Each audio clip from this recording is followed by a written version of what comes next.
Salah satu teman Eki, Franciscus Marbun memberikan kesaksian mengejutkan soal kebiasaan almarhum Eki dalam lingkungan pertemanannya di masa lalu sebelum kejadian kasus Vina Cirebon. Seperti mabuk-mabukan dengan minum minuman keras dan mengonsumsi obat-obatan keras. Eki makek, ngobat semua, tramadol juga makek, kata Frans dikutip dari YouTube diskursus.net, Rabu, tanggal 21 Agustus tahun 2024. Namun, Frans yang merupakan pemilik helm yang dipakai Eki ini mengaku dirinya tidak ikut mengkonsumsi obat keras seperti Eki, kecuali minum minuman keras bersama dengan Eki. Bahkan Frans mengaku pernah menyuruh Eki untuk berhenti mengkonsumsi obat keras tersebut karena menurutnya berbahaya. Saya udah pernah ngelarang Eki juga, jangan makek, teman-teman yang lainnya juga begitu, sama, kata Frans. Karena, kalau saya lihat si efeknya itu, kalau diajak ngobrol gak nyambung.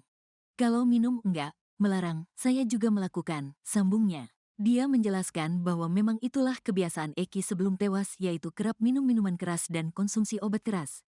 Namun di malam kejadian tanggal 27 Agustus tahun 2016, Frans tidak mengetahui pasti apakah Eki dalam kondisi mabuk atau tidak. Kalau soal itu saya tidak tahu. Tapi kalau dibilang Eki peminum, iya. Pemakai juga, obat-obatan terlarang, ujarnya. Menanggapi hal ini, pengacara Ibtu Rudiana, Pitra Romadoni merespon pedas terhadap pernyataan Frans ini. Pitra meminta agar Frans jangan asal bicara terkait soal korban. Saya ingin sampaikan kepada teman dia ini agar jangan asal bunyi, karena kita berpatokan kepada data bukti dan fakta yang ada, kata Pitra Romadoni dikutip dari YouTube TV One. Pitra menjelaskan bahwa Eki sudah 2 kali dilakukan pemeriksaan baik fisik luar maupun dalam. Bahkan untuk memperkuat penyelidikan, penyidik melakukan ekshumasi atau pembongkaran makam untuk dilakukan autopsi. Di dalam hasil otopsi itu tidak ditemukan adanya minuman keras ya dan katanya obat-obat yang disampaikan oleh temannya itu, saya kira itu adalah karangan dia aja, kata Pitra. Jika memang benar ada minum minuman keras dan konsumsi obat-obatan terlarang, seharusnya ditemukan dalam autopsi yang telah dilakukan. Namun, kata dia, hal itu tidak ditemukan. Saya curiga mereka ini diciptakan oleh ada oknum yang tidak bertanggung jawab, walaupun seumpamanya tuduhan itu seperti yang disampaikan oleh si Frans ini. Tentu setelah dilakukan autopsi itu ditemukan, katanya. Seharusnya, kata dia, jika ingin menyampaikan fakta lainnya, bisa disampaikan ke penyidik. Kalau memang yang disampaikan dia itu dia menemukan bukti atau fakta lainnya, seharusnya dia ke penyidik menyampaikannya, bukan malah koar-koar yang menyesatkan publik, kata Pitra. Pitra mengaku kukuh yakin bahwa Vina dan Eki merupakan korban kecelakaan, melainkan pembunuhan. Kalau dibilang itu kecelakaan, itu tidak masuk akal, tidak logika. Dari hasil otopsi, dari visum, dan dari barang bukti sepeda motor, itu tidak ada kesesuaian untuk kecelakaan, pungkas Pitra.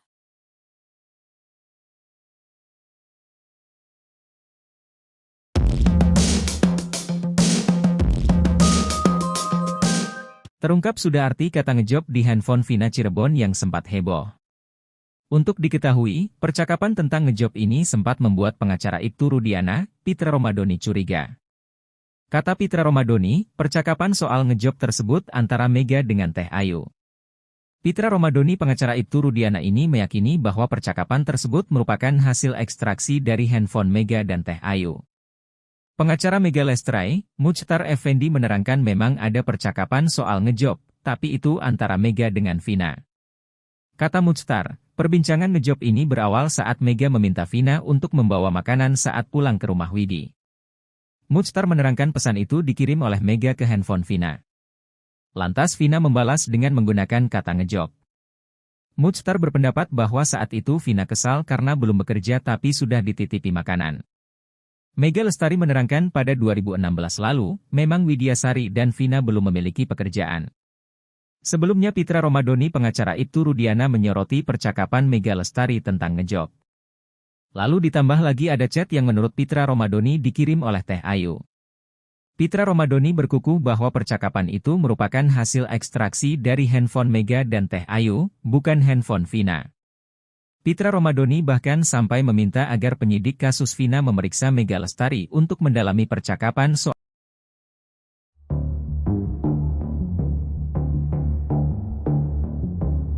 kisah pilu dari salah seorang terpidana kasus Vina Cirebon, Sudirman kembali jadi sorotan. Sebelumnya Sudirman dikabarkan dipisahkan dengan 6 terpidana lainnya yang kini sudah berada di Lapas Cirebon. Terbaru, Sudirman kini sudah dipindahkan ke Lapas Bancai, Bandung setelah sebelumnya dipinjam Polda Jabar. Kuasa hukum terpidana kasus Vina, Titin Prialianti mengaku sudah menjenguk Sudirman di Lapas Bancai bersama keluarga sang terpidana. Bahkan, Titin mengaku sampai menangis melihat kondisi Sudirman. Menurut Titin, tubuh Sudirman terdapat sejumlah luka diduga bekas penganiayaan hingga tubuhnya tampak lesu dan tubuhnya lemas.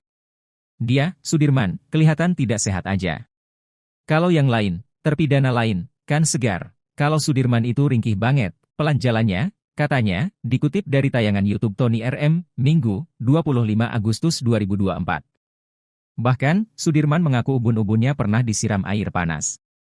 Kepada Titin, Sudirman mengurai beberapa luka di tubuhnya akibat penyiksaan diduga dari oknum penyidik, di antaranya luka bekas disiram air panas di ubun-ubun yang sudah mulai hilang. Tak hanya itu, ada bekas hitam-hitam di tubuh.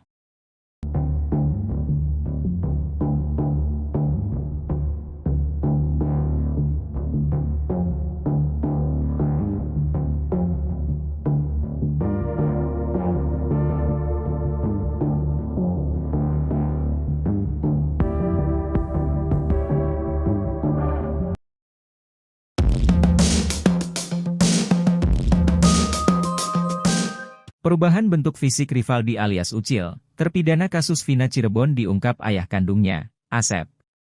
Asep membeberkan, jika anak kandungnya itu dalam keadaan sehat. Bahkan kata Asep, saat ini badan Rivaldi tak lagi kurus seperti saat pertama kali mendekam di penjara. Asep tak ragu menjelaskan, putranya itu kini gagah dan pantas diajak main film. Hal itu diungkap Asep lewat channel YouTube, Ferry. Pada kesempatan itu, Asep menanyakan siapa sutradara pembuat film Vina. Asep pun langsung melanjutkan, jika dia ingin mengucapkan terima kasihnya. Lebih lanjut, Asep meminta agar sang sutradara Vina Cirebon untuk datang ke rumahnya. Di sela-sela itu, Asep berharap agar Umbara dapat memberi kesempatan untuk Rivaldi. Sementara itu, Asep membeberkan, jika Rivaldi adalah anak yang pendiam tapi memiliki jiwa solidaritas yang tinggi. Di sisi lain, Asep meminta maaf terhadap semua pihak yang sulit untuk menemuinya. Asep beralasan jika sulit dihubungi karena dia tak memiliki smartphone. Salah seorang terpidana kasus Vina Cirebon, Sudirman kabarnya mengalami nasib pilu 8 tahun menjalani masa hukuman di penjara. Sudirman bahkan dipisahkan dengan 6 terpidana lainnya yang kini sudah berada di Lapas Cirebon. Sedangkan Sudirman, kini menghuni Lapas Bancai, Bandung. Bahkan, Sudirman sempat tak diketahui keberadaannya. Namun, beberapa waktu lalu Sudirman sudah dikembalikan penyidik ke Lapas Bancai, Bandung.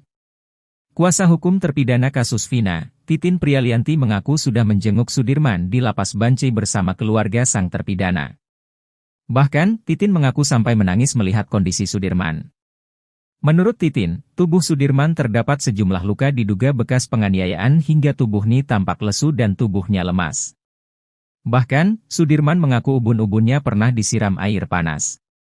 Kepada Titin, Sudirman mengurai beberapa luka di tubuhnya akibat penyiksaan diduga dari oknum penyidik, di antaranya luka bekas disiram air panas di ubun-ubun yang sudah mulai hilang.